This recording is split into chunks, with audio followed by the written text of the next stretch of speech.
This Excel Summit that we've done for 3 or 4 years now, our focus is the future, and that's where we're going to spend most of our time this morning. But we've also established a tradition. Every year, we want to step back and recognize people who have invested in the growth of this ministry community, because literally, we are all standing on their shoulders. And this year, I want to recognize Drew Dinkelhocker and Darrel Geis, who have been brothers with me for years, walking in this space that we call work is worship. And Drew, to kind of get us going, I just wanted you to start sharing the story of initial connection. You know, how did you get to meet Darrel? And then we'll go from there. Sure. I started my business in September of 2001, which was an absolute lousy month to start a business. and it was kind of an abrupt transition, and it was solopreneur, and it was pretty lonely. And I was sitting in Panera and a meeting with one of the best network people that I knew at the time.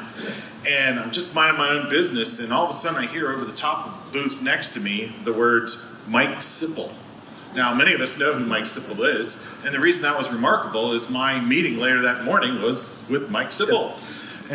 And so being the nosy person, that friendly person that I am, I went over to the booth right next to me and said, hey, you guys just said Mike Sipple.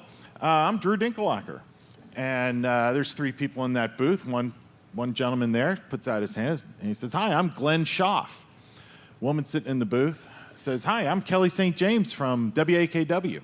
And this young fellow in the booth puts out his hand and says, hi, I'm Darrel Geis from the Christian Blue Pages.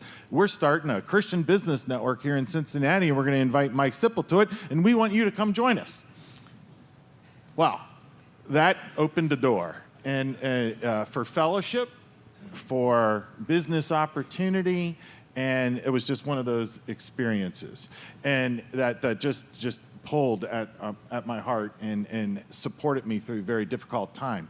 And I had an idea for a proposal, so I called Darrel and said, Darrel, I got an idea. I got a proposal for you. That could be a win-win-win between the Blue Pages, your clients, and me.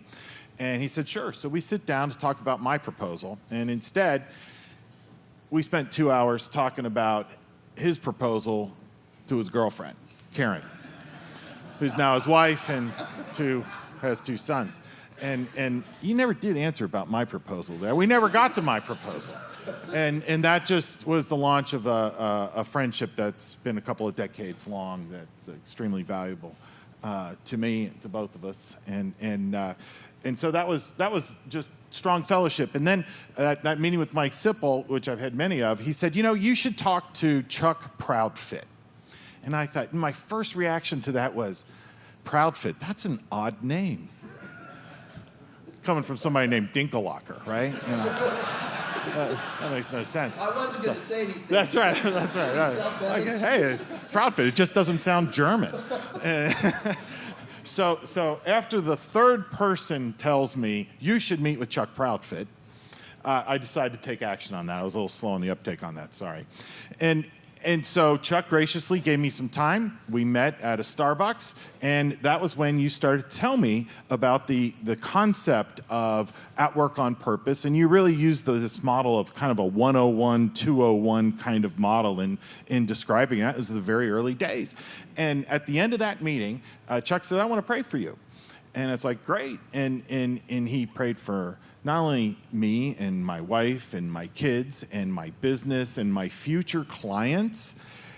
We're at Starbucks sitting at the apron outside in Rookwood. There are cars going in and out. There are people passing by, and he is fervently praying for me, as he has for many of you.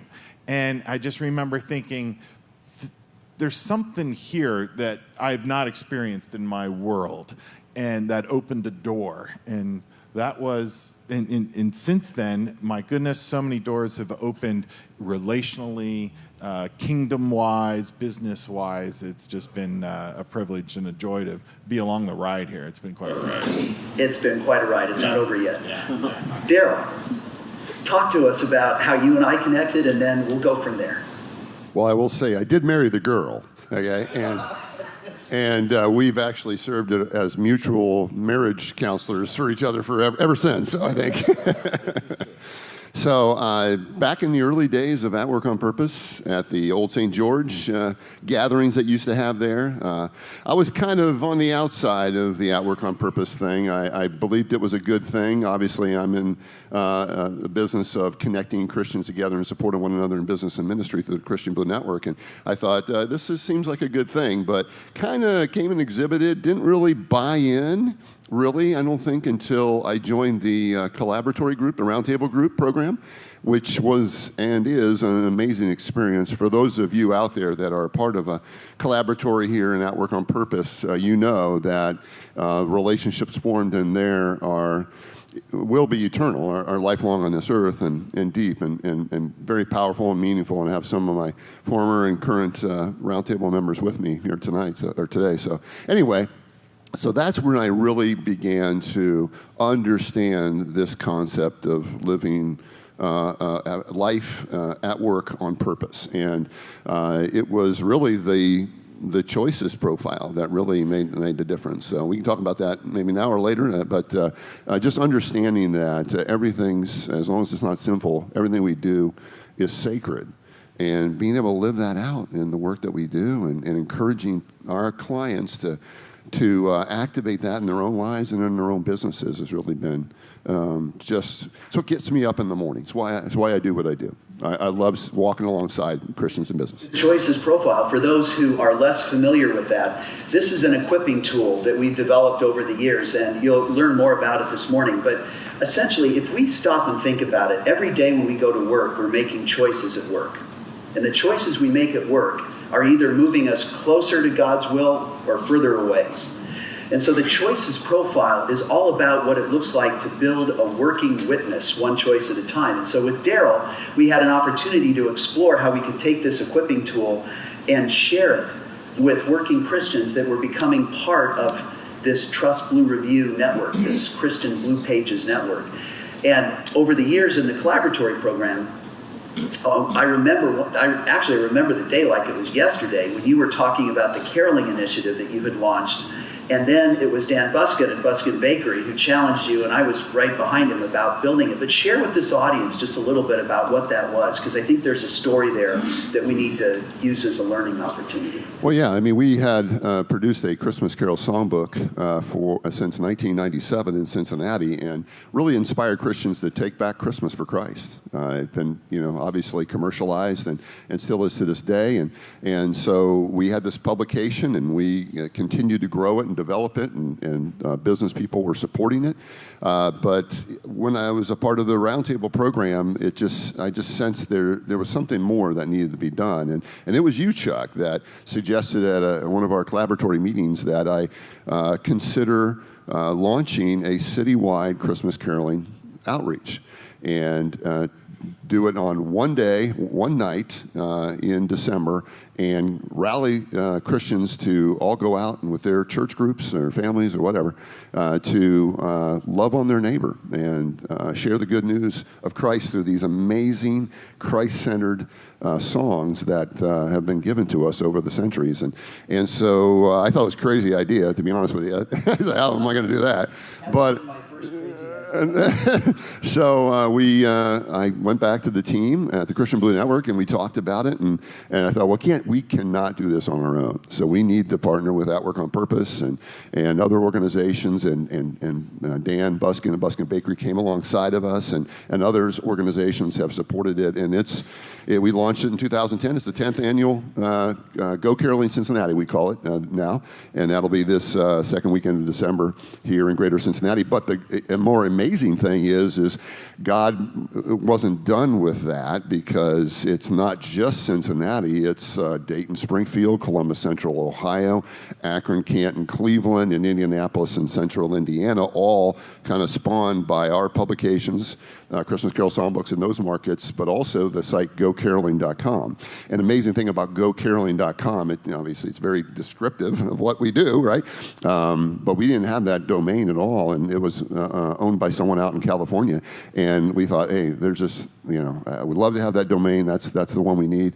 And we're in a marketing team meeting preparing for, I think, the second year of Carol Cincinnati. And I make this comment, I wish we could get that. And so Drew, who served as our outsourced CMO, know, for 12 years, he gets on his computer and goes in Network Solutions, and you won't believe this, Darrel, it's available. And just a total God thing, just like the total God incidents that you were in the booth next to us. And so anyway, it's just been a whole series of amazing God things that have happened to make this ministry grow in Cincinnati and beyond. So, but it all was birthed in the At Work on Purpose Collaboratory. And I remember how cool it was when I contacted you last year. It was in the fall. We had somebody who gets the At Work on Purpose e-newsletter, which, you folks see that come out every month. And this person's in Jacksonville, Florida, who's contacting me about gocaroling.com. And this is spreading across the country now, but it was birthed in relationship. And there are a few things I just wanted to pull out of the conversation we've had up here that I think are important for all of us to remember. The first one is the value of relationships. You see, when we all met each other, we could have made a choice to keep those relationships very shallow and at a distance, and we didn't. Because what we recognized is that together, we need to be a collective force for the Lord in the workplace. And we're up against a lot of spiritual opposition, and we're better together. So we started investing time with each other in relationships. And that's not easy when you've got busy schedules. And when I say building relationships, I don't just mean that we knew each other. We started learning about each other, caring about each other, looking out for each other, being marriage counselors to each other, or whatever that needed to be. So that was lesson number one. Lesson number two was to be strategic. We recognized that we were better together. How could we complete each other versus compete with each other?